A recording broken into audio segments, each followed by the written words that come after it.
नमस्कार। जब भी मार्केट गिरता है ना, तो ज्यादातर इन्वेस्टर्स के मन में घबराहट सी होने लगती है। ये बहुत स्वाभाविक है। लेकिन आज हम ये समझेंगे कि यही गिरावट असल में निवेश का सबसे बड़ा मौका कैसे बन सकती है। तो चलिए इस डेटा बेस्ड एनालिसिस में थोड़ा और गहराई से उतरते हैं और देखते हैं कि ये सब कैसे काम करता है। तो होता क्या है, जैसे ही अपना पोर्टफोलियो लाल निशान में दिखता है ना, सबसे पहली सोच क्या आती है? यही कि सब कुछ बेचकर निकल जाओ, है ना। लेकिन सवाल ये है कि क्या ये एक समझदारी भरा फैसला है?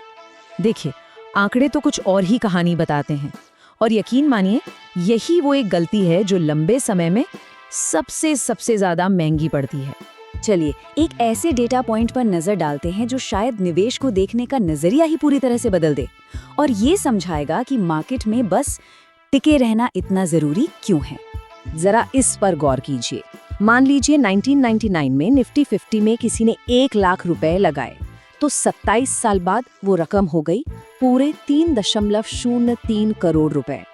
लेकिन अगर घबराहट में आकर सिर्फ 15 सबसे अच्छे दिन मिस कर दिए होते, तो पता है वो रकम कितनी रह जाती? सिर्फ 1.02 करोड़। ये वाकई चौंकाने वाला है ना। मतलब सिर्फ 15 दिन और आपकी वेल्थ का 66% हिस्सा खत्म।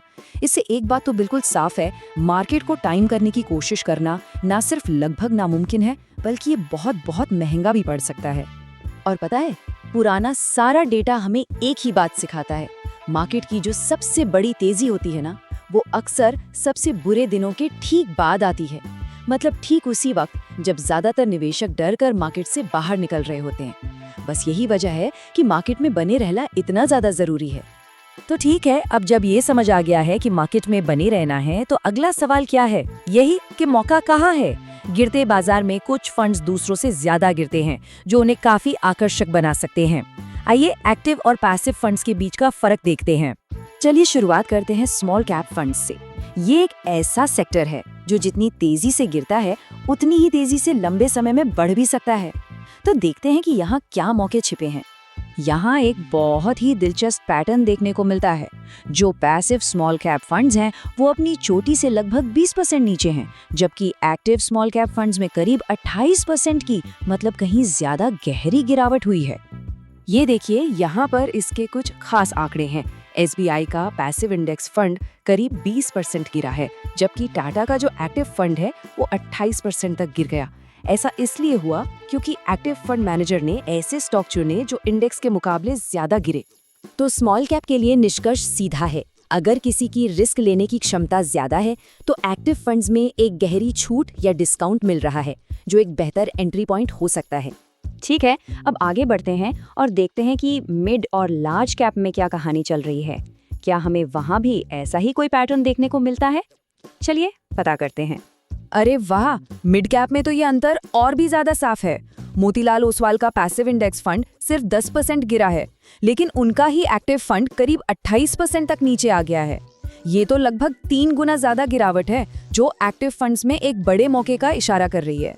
लेकिन जैसे ही हम लार्ज कैप पर आते हैं, पूरी तस्वीर ही बदल जाती है।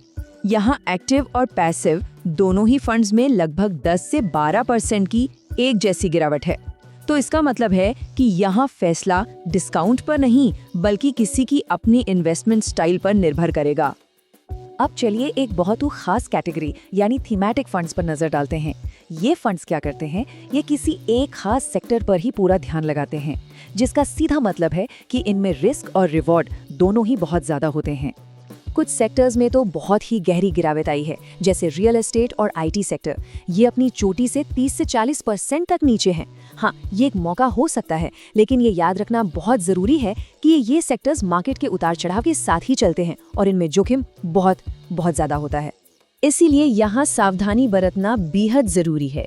एक आम नियम ये कहता है कि थीमेटिक फंड्स को कुल पोर्टफोलियो का एक छोटा सा हिस्सा ही होना चाहिए, शायद 15% से ज्यादा तो बिल्कुल नहीं। बाकी सारा निवेश कोर और डाइवर्सिफाइड फंड्स में ही होना चाहिए। तो हमने काफी सारे डेटा को देखा और समझा है। अब सवाल ये है कि इन सभी जानकारियों को एक साफ सुथरी और एक्शन लेने लायक योजना में कैसे बदलें। चलिए इसे बिल्कुल आसान बनाते हैं। तो ये रहा एक सीधा साधा फ्रेमवर्क। सबसे पहली बात, मार्केट के बने रहें। दूसरा, अगर पास में पैसा है तो इस गिरावट को एक सेल की तरह देखिए। तीसरा, एक्टिव और पैसिव फंड्स में मिल रहे डिस्काउंट को ठीक से जांचिए। और आखिर में वही रास्ता चुनिए जो आपकी रिस्क लेने की क्षमता से मेल खाता हो। दिन के आखिर में सारी बात बस इस एक सवाल पर आकर टिक जाती है। देखिए, हर गिरावट अपने साथ दो कहानियां लेकर आती है, एक डर की और दूसरी मौके की। अब कोई कौन सी कहानी चुनता है, यही उसके निवेश के भविष्य को तय करेगा।